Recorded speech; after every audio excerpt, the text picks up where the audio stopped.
Okay, define and distinguish and calculate statistical terms. So, unsurprisingly, we're into stats now.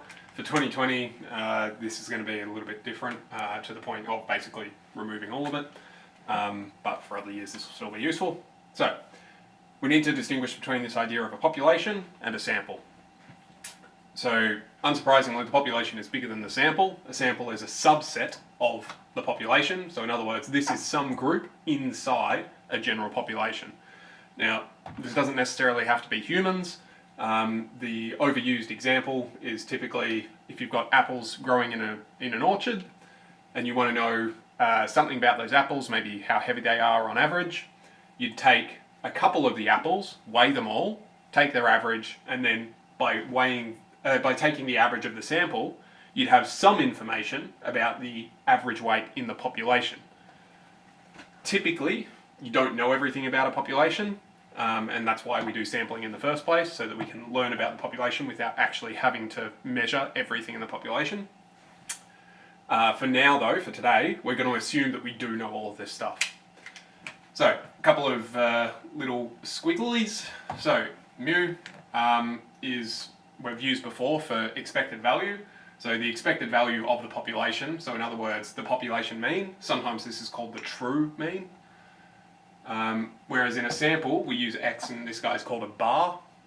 So x bar means the mean of the sample that you took. Cool, so both of these are means, but this one's for the population, this one's for sample. Similar story for the rest. Sigma, that's the population standard deviation, and typically it's S for the sample standard deviation. P for the population proportion, and P, that guy's called hat. P hat for the sample proportion. When we're talking about proportions, it's something along, you can think of it along the lines of what we're going to do down here. If I have a whole bunch of marbles, some are red, some are blue, I can talk about the proportion of the population that are red. Or I could talk about the proportion that are blue. So it's something that is true or is not true for every element in the population. So that's that. Okay, so some structured examples will most certainly help for this. So just to be clear, all of these are for population, all of those are for sample. Those guys across are averages, these guys are standard deviations, these guys are easiest to think of them as percentages. Cool, okay. So a population of 100 marbles, I'm going to say that 60 of them are red and 40 of them are blue. Typically we wouldn't know that, that's part of that true mean, or true proportion. Typically we wouldn't know that, but for keeping this simple, we do know that. A sample of 5 of them are going to be taken. Okay, great. Well, what could happen? Imagine you've got a box and we've got these 100 marbles in there, 60 red, 40 blue. Shake them all up and you grab 5 out at random. Looking at those 5, can you tell me anything about what's in the box? Maybe, maybe not. You can at least have it a guess. Hazard a guess, rather. So, what could happen? And this is what we call a sampling distribution. So, P hat, okay? Remember that's the proportion in the sample. It's possible, and I'm going to say we're going to be measuring the number of reds here. So it's possible that we get no reds, or in other words, we get all blue. Okay? It's also possible we get 1 red, 2 reds, 3 reds, 4 reds, or all 5 of them are red. All of those are possible. Okay? Well, we've done this combinatoric sort of thinking before, but I'll run through one particular example and then you're welcome to see the rest of them. These are all rounded, by the way. This actually adds up to 1.001 because of the rounding error, but deal with it. I can't be bothered writing out an infinite number of digits. So, what's the probability of getting 2 reds? Alright, well, I could have 2 reds in any multiple combinations, so that's what that guy's going to take care of, which is 10. Cool. I could get a red, and another red, and a blue, and a blue, and a blue. And no matter how much I change the order of that, those fractions aren't going to change, so this quantity isn't going to change, hence why I can multiply that by 5C2. And similar story for the rest of it. Obviously you change out these guys, so obviously you change out these numerators such that it reflects the number of reds and blues. Beautiful. Okay, so we get that sampling distribution. Okay, great.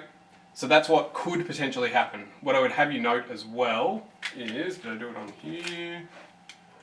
Yeah. So, P hat is the proportion of the sample. This, I've made this a capital P, and I've underlined wherever I've made them capital P's just to make them look distinct, because otherwise it's, when there's only one of them, it's hard to tell if it's capital or lowercase. So this is the proportion distribution for the sample. When that equals this specific outcome, what's the probability of that happening? Okay. Well, what if I wanted to know what's going to happen on average? All right, well, in other words, that's the expected value. Okay, well, I've got my expected value up here, and this is just using the definitions that we've used previously for discretes, just as new symbols, because instead of capital X and lowercase x's, now we're talking about p hats. Okay, great.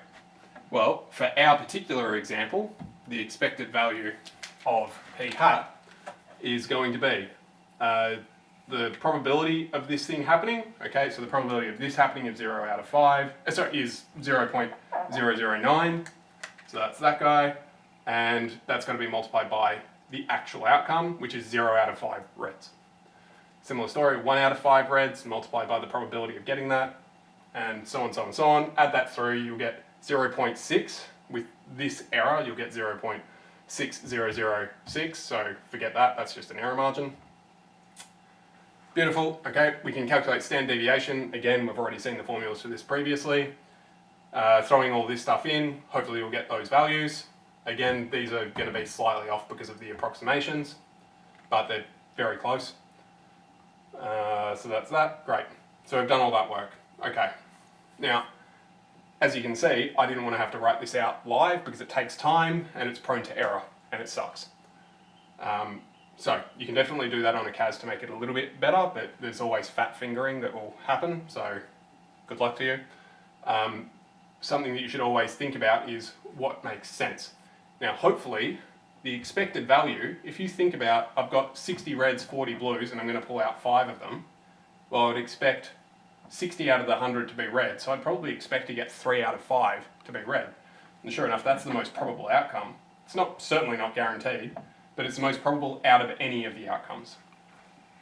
Okay, well, unsurprisingly, the expected value of capital P hat is P. So you would expect that the proportion is what you get. Now there are slight problems with this because, imagine for a second we took 7 as our sample, then there's no way that we could actually land on 0.6. But over the long run, if you kept doing it and took the averages of all of them, you'd get closer and closer to P. So in our case, what is this? This is, oh, hang on. That should be over N. Expected proportion, yeah, sorry, P over N.